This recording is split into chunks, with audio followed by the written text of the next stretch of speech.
نحمده ونصلي على رسوله الكريم أما بعد أعوذ بالله من الشيطان الرجيم بسم الله الرحمن الرحيم رب اشرح لي صدري ويسر لي أمري واحلل عقدة من لساني يفقه قولي رب زدني علما اللهم فقهنا في الدين اللهم إني أسألك علما نافعا وعملا متقبلا ورزقا طيبا۔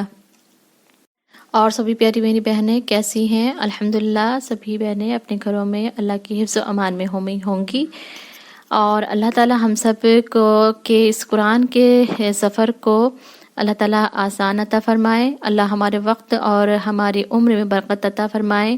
اللہ تعالیٰ نے ہم سب کو اس کام کے لیے اس دنیا میں بھیجا ہے، اللہ تعالیٰ ہم سب کو اس کام میں لگا دے اور اللہ ہم سے راضی ہو جائے، آمین آمین۔ میری پیاری بہنیں، یہ جو قرآن ہم سیکھ اور سکھا رہی ہیں، جانتی ہیں اس قرآن کی اہمیت کو ہم صرف ہم یہ سمجھتی ہیں کہ قرآن کو پڑھنا صرف ثواب کا کام ہے اور اس سے ہمیں نیکیاں ملتی ہیں۔ یہ قرآن بہت قیمتی ہے، یہ قرآن ذریعہ ہے ہم سب کی ہدایت، انسانیت اور زندگی کے لیے۔ یہ قرآن پاک حضور صلی اللہ علیہ وسلم کے صدقے سے ہم سب کو ملی ہے۔ یہ ایک واحد کتاب ہے جس کے امن سے بیماروں کو شفا، اندھوں کو روشنی ملتی ہے، بے نوروں کو نور ملتا ہے، عقل ملتی ہے، تندرستی ملتی ہے، روزگار ملتا ہے، اچھی سوچ سمجھ، اچھے رشتے، بے اولادوں کو اولاد، دل کو سکون، بلکہ میں تو یہ کہوں گی کہ زندگی ملتی ہے، اور مرنے کے بعد جنت بھی۔ اس قرآن کی پوری زندگی بھی تعریف کی جائے تو کم ہے۔ قرآن کو پڑھنے کی جو ہے کچھ ضروری باتیں ہمیں معلوم ہونی چاہیے، وہ یہ ہیں کہ قرآن کو پڑھنے چھونے کے لیے پاک ہونا بہت ضروری ہے، کیونکہ قرآن پاک جو ہے قرآن پاکیزہ چیز ہے، اس کا جلدان پاک ہے، اس کا کاغذ پاک ہے، اور یہ جہاں رہے وہ مکان پاک ہے۔ اسے جو پڑھے وہ زبان پاک ہے، اس کو جو اٹھا لے وہ جسم و ہاتھ پاک ہے، کیونکہ قرآن کو چھونے کا بھی ثواب ملتا ہے، قرآن کو دیکھنے کا بھی ثواب ملتا ہے، قرآن کو پڑھنے کا بھی ثواب ملتا ہے، یہاں تک کہ قرآن پر محبت کے ساتھ انگلی رکھنے کا بھی ثواب ملتا ہے۔ سبحان اللہ سبحان اللہ۔ اس کو پڑھنے سے دنیا و آخرت دونوں سنبھلتی ہے۔ بہنوں، میں آج آپ کو قرآن سے جڑا ایک واقعہ بتاتی ہوں۔ ایک مرتبہ ایک میت کی قبر کھودتے ہوئے ایک برابر والی قبر جو ہے وہ کھل جاتی ہے۔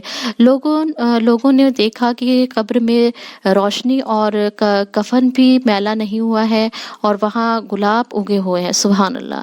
وہاں خوشبو سے وہ پوری قبر جو تھی وہ خوشبو سے مہک رہی تھی۔ لوگ بہت حیران ہوئے کہ کس وجہ سے یہ سب ہوا ہے۔ اس قبر کے بارے میں پوچھ کر اس کے گھر پہنچے تو انہوں نے اس کے گھر والوں کو یہ سب بات بتائی، اور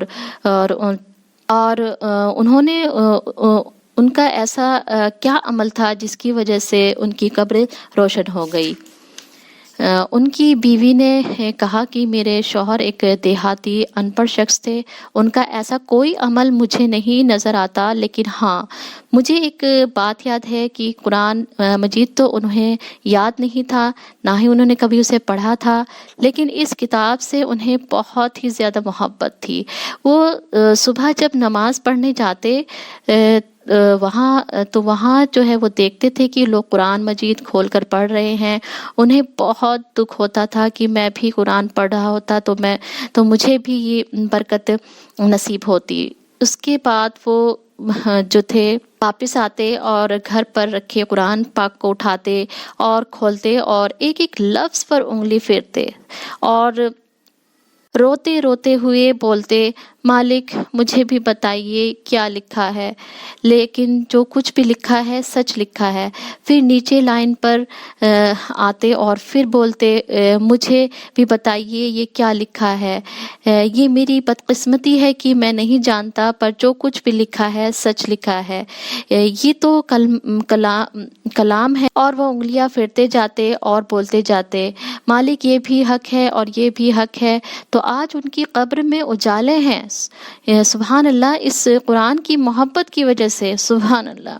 اب دیکھیے، آپ نے سنا بہنوں کہ قرآن سے محبت کرنے کا یہ اثر ہے، تو اس کو پڑھنے اور اس کو سیکھنے اور اس پہ غور و فکر کرنے کا کتنا بڑا اجر اللہ تعالی ہمیں عطا فرمائیں گے۔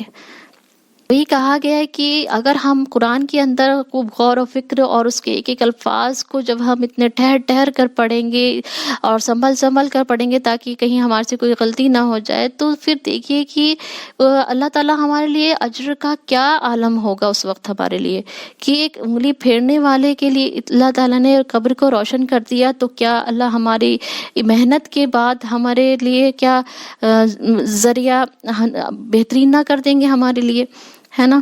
اللہ تعالیٰ ہم سب کی قبر بھی اسی طرح سے روشنی سے اور خوشبوؤں سے اور گلابوں سے اللہ تعالیٰ مہکا دے، آمین ثم آمین۔ انشاءاللہ ہر سبق سے پہلے میں آپ کو قرآن سے جڑی ہوئی یہ چھوٹی چھوٹی سی باتیں ضرور بتاؤں گی، تاکہ ہمارے اور آپ کے سیکھنے اور میرے سکھانے میں خوشی اور خوشبو پیدا ہو جائے، ہے نا۔ بس اللہ تعالیٰ آپ سب کے دلوں کو اس کو سننے کے بعد میں اس طرح سے قرآن سے محبت پیدا ہو جائے، جس طرح سے اللہ تعالیٰ بس اس شخص کو اس کی محبت کو دیکھ کر کے آج سبھی کے دلوں میں وہ محبت پیدا جو ہے قرآن سے، الحمدللہ۔ آئیے آج کا سبق شروع کرتے ہیں۔ آئیے قرآن پڑھیں رنگین تجوید، قواعد کے ساتھ، مخارج کے مطابق، رندوں کی مدد سے حرف کی آسان ادائیگی۔ سبق نمبر 1 کی دہرائی، اس میں 6 گروپ ہیں، سبق نمبر 1 میں 2 گروپ ہیں۔ پہلے گروپ میں ہے تا، دال، تو۔ دوسرا گروپ س، زال، زو۔ سبق نمبر 2 کی دہرائی، اس میں 5 حروف ہیں۔ پہلے گروپ میں ہے جیم، شین، یا، قاف، کاف۔ سبق نمبر 3 کی دہرائی، اس میں 6 حروف ہیں۔ پہلا گروپ ہے حمزہ، ہا۔ دوسرا گروپ عین، ہا۔ تیسرا گروپ غین، خ۔ سبق نمبر 4 میں مختلف گروپس ہیں۔ اس کا پہلا گروپ ہے ز، سین، صاد۔ سبق نمبر 5 کی دہرائی، اس میں 3 گروپ ہیں۔ پہلا گروپ تھا ز، سین، صاد۔ دوسرا گروپ ہے الف، با، را، ضاد۔ سبق نمبر 6 کی دہرائی، فا،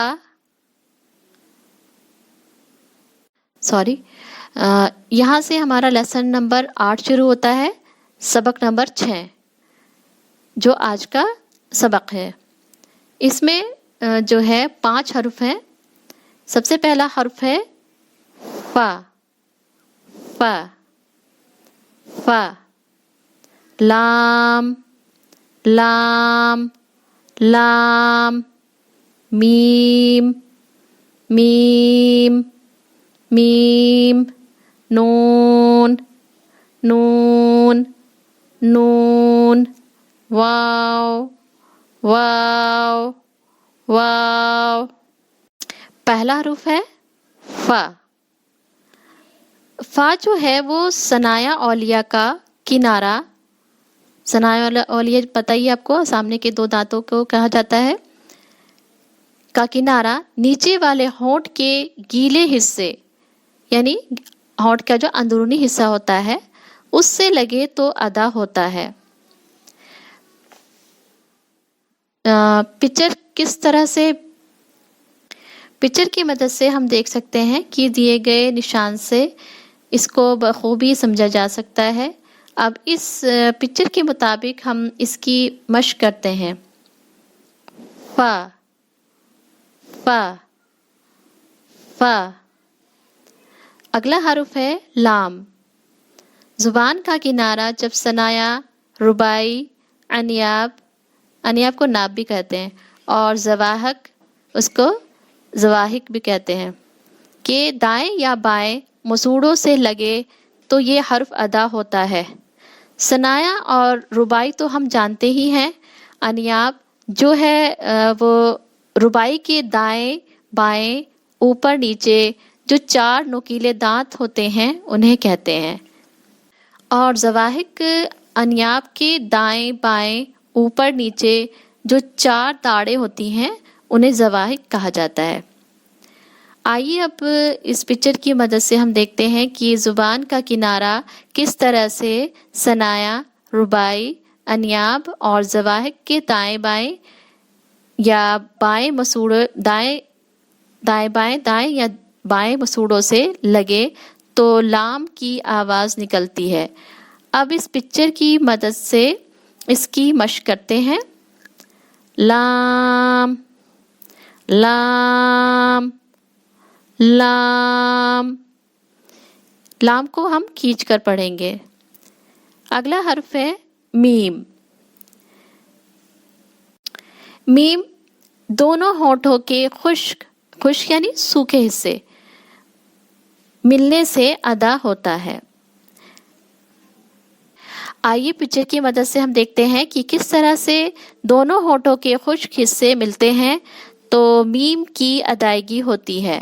میم کی ادائیگی ہونٹوں اور ناک میں تھوڑی سی آواز کے ساتھ ادا ہوگی۔ اس میں دونوں ہونٹ پہلے بند ہوں گے، پھر کھلیں گے اور پھر ملیں گے۔ یہ میم بھی ہم کھینچ کر ادا کریں گے۔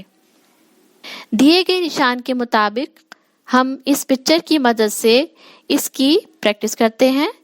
میم میم میم۔ اگلا حرف ہے نون۔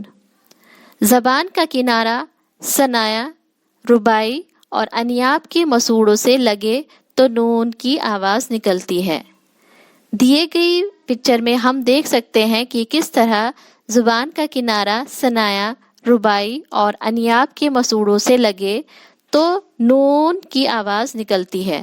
نون میں بھی تھوڑی سی آواز ناک کے ذریعے نکالی جائے گی۔ اب اس پکچر کے مطابق ہم اس کی مشق کرتے ہیں۔ نون نون نون۔ اگلا حرف ہے واو۔ واو دونوں ہونٹوں کو اچھی طرح گول کرنے سے ادا ہوتا ہے۔ واو پورے قرآن پاک میں ایسا حرف ہے کہ اس پر ہونٹ گول کیے جاتے ہیں۔ اس کے علاوہ کسی حرف پر ہونٹ گول نہیں کیے جاتے ہیں۔ اس پکچر میں ہم خوب سمجھ سکتے ہیں کہ دونوں ہونٹوں کو کس طرح سے گول کیا جائے تو اس کی آواز نکلتی ہے۔ اب اس پکچر کی مدد سے ہم اس کی پریکٹس کرتے ہیں۔ واو واو واو۔ یہ بھی حرف کھینچ کر پڑھا جائے گا۔ آج کے لیے بس اتنا ہی۔ اپنے ذریعہ آخرت کے لیے اس چینل کو سبسکرائب کریں تاکہ مرنے کے بعد بھی میں اور آپ آخرت میں اس کا فائدہ اٹھا سکیں۔ کفارہ مجلس کی دعا۔ وآخر دعوانا ان الحمد للہ رب العالمین سبحانک اللہم وبحمدک اشہد ان لا الہ الا انت استغفرک واتوب الیک۔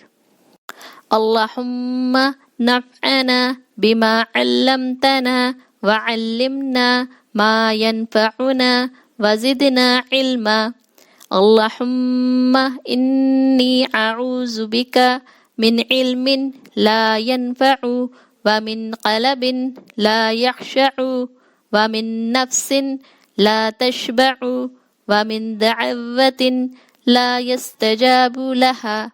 السلام علیکم ورحمۃ اللہ وبرکاتہ.